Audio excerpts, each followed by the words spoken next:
Hi guys, welcome back to my channel. Today we are doing one of the videos I've been looking forward to the most this entire year, and that is new Christmas cozy mysteries. Because is there anything better than a cozy mystery at Christmas time?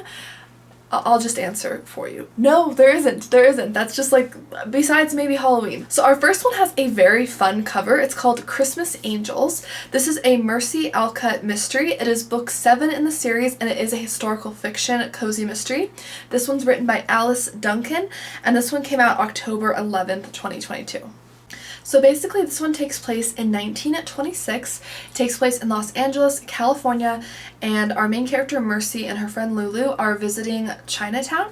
They want to visit their friend Charlie Wu's Silken Items shop, and they're doing some Christmas shopping. Everything's going well, but everything takes a chilling turn when they witness a young Chinese woman being dragged, kicking and screaming into a shop by its proprietor. And of course, this is really freaky, really terrifying, and she also pleads for help when she passes Lulu and Mercy. On top of that, a body of an elderly Chinese man is found in a nearby alley the next day.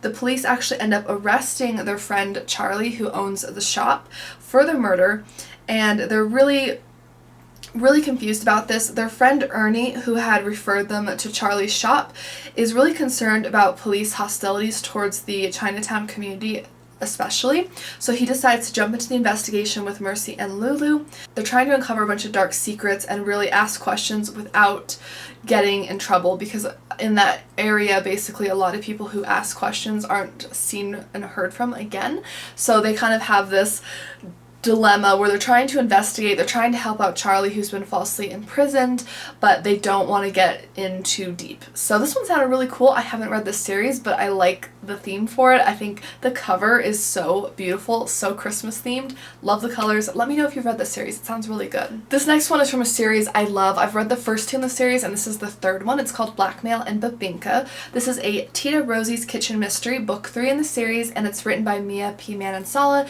This one came out in October, and I'm so excited. I actually am picking this up from my library tomorrow, and I cannot wait. It's going to be like the first thing I do this weekend is read this book, like drop everything and read it. We have our main character who is a Filipino American, and her name is Leela, and she has her new business with her friends, and it's called the Bruja Cafe. And they are looking to actually make a profit in their first year, which is super unheard of for businesses, especially in the food industry. She has a new romance going on with her friend. She's excited, things are going well, but then her cousin Ronnie turns back in town after ghosting the family 15 years ago.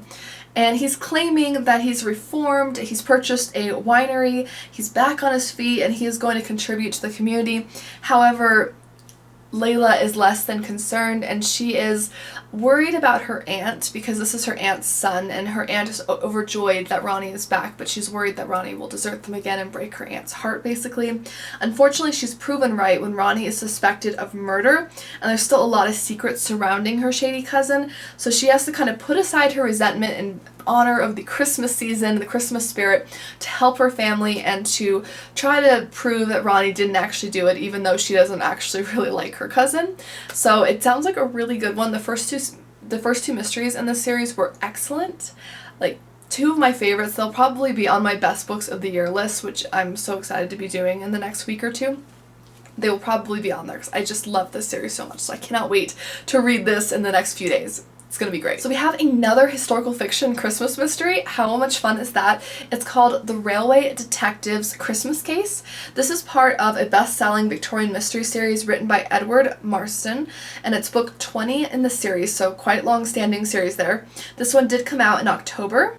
Okay, so this one takes place in December 1864. It takes place in the Worcestershire countryside, and it sounds pretty engaging and exciting. So I'm imagining there might be some snow going on because of the December setting. Basically, the trail comes into like a tunnel. However, there's a blockage in the tunnel, and they're forced to stop, and all the passengers are kind of alarmed. They don't know what's going on, and one of the passengers ends up getting up to walk to the front of the train where like the driver, conductor, and people are, and then he's trying to get some answers for everyone. However, as he stands up and he's speaking to the conductor, he is shot dead by a sniper, which a little, you know, it's a little unusual, right? So that's a very, very, very, very strange way to go. Very much like seems like a hit on this man. And so then the detective is basically on the case trying to solve it. And this sounds really cool. I haven't read A Mystery on a Railroad yet. I really want to read Murder on the Orient Express, but this one sounds really interesting. I'm intrigued. Let me know if you've read it because this series sounds very interesting to me. This next one has the most adorable cover. I just can't. Like, it's really darling. It's called Bones of Holly. It's part of the Sarah Booth Delaney mystery series. It's book 25 in the series, and this one did come out in October as well.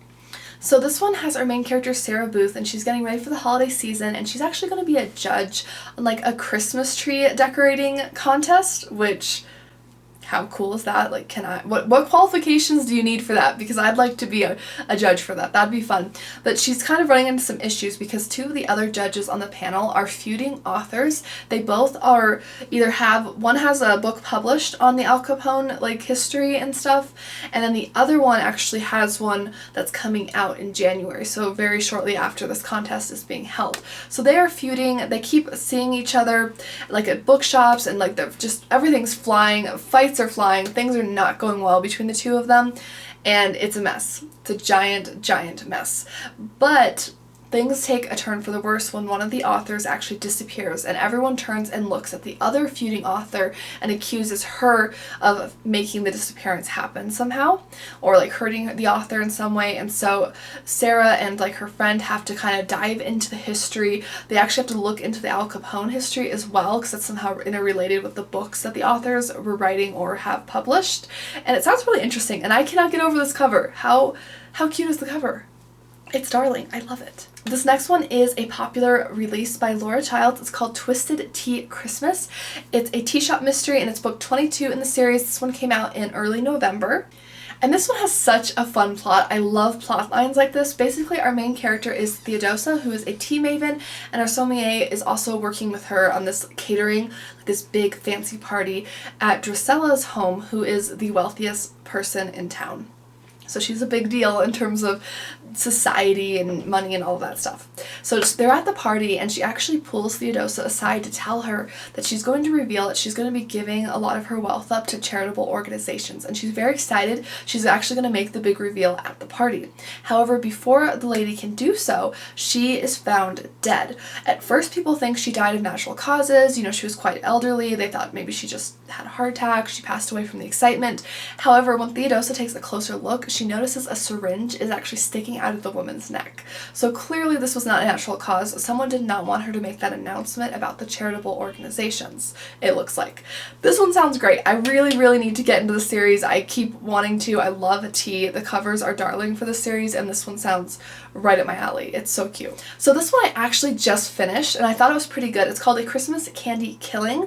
This is part of the Killer Chocolate Mystery series. It is book 1 in the series, so a brand new series.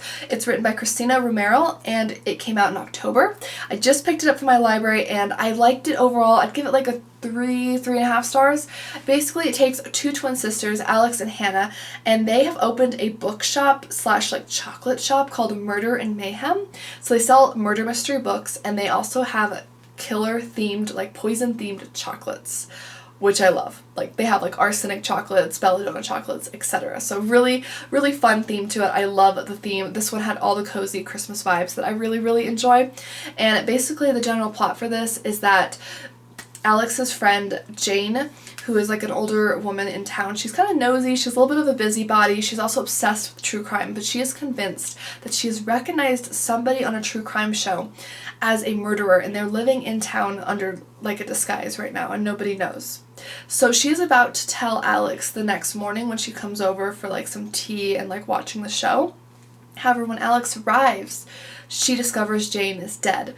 And this is obviously heartbreaking to Alex, and the police, arrive on the scene, and they quickly have suspicion for both Jane's handyman and Alex herself, because Jane has actually left her something in her will, so there's kind of a motive there as well. So Alex has to figure out who actually, like, if anybody is the true crime killer. Like, was she just, wrong about her assumption, because the timing of course seems kind of odd with it.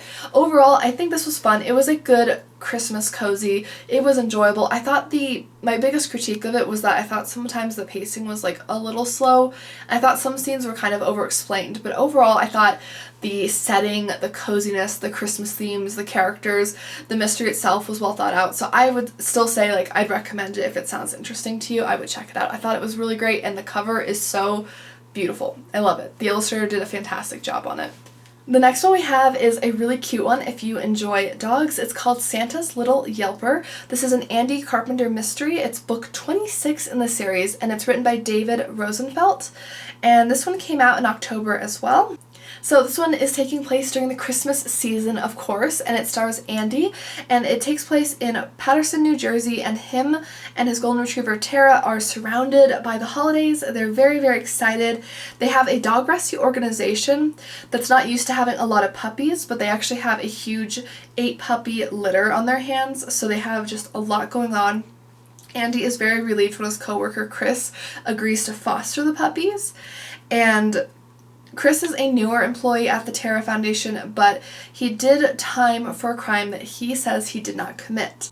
And while Chris is working there, he actually discovers that a key witness who testified in court on him basically had lied on the stand, and he is really upset about that, of course. So he goes to Andy and asks him to represent him in getting the conviction overturned.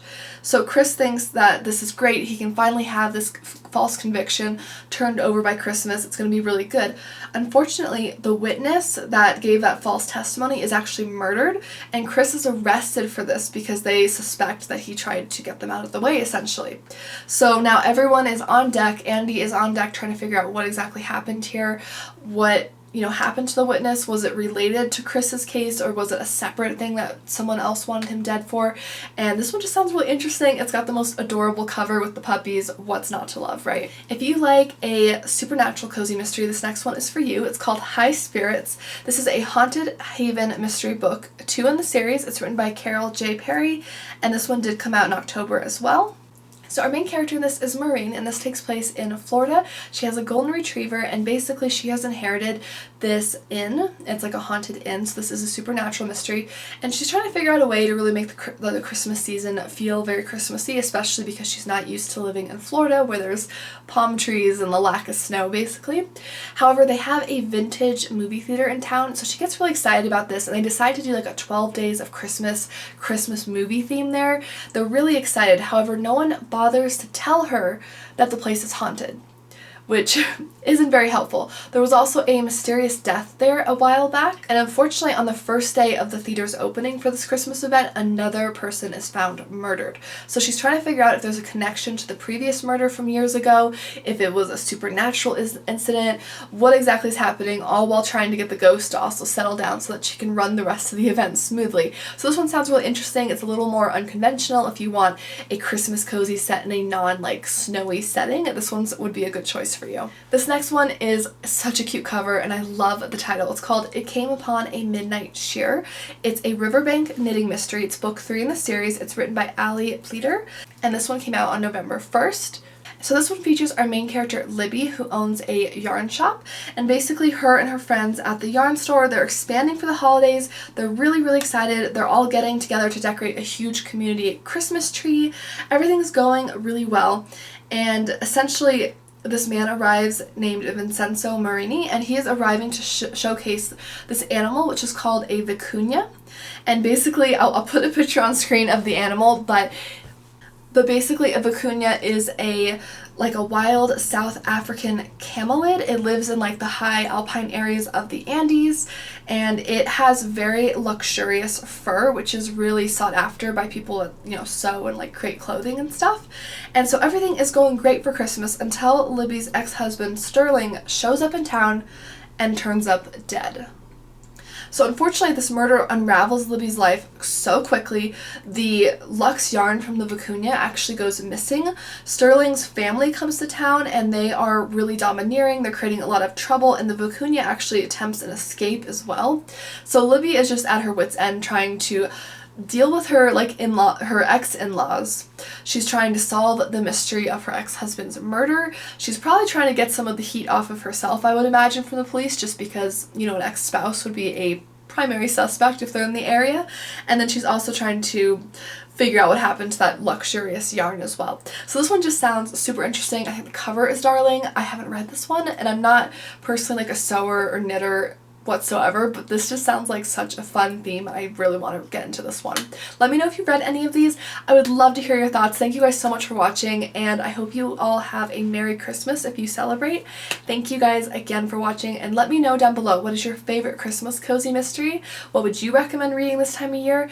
And don't forget to like and subscribe. I do post new book videos, especially in the mystery genre, every single week on this channel, and I don't want you to miss out. My name's Amy Marie. I don't think I said that yet. But thanks again for watching. Merry Christmas. I hope you find some great Christmas reading to cozy up with, and I'll see you guys in my next video. Bye!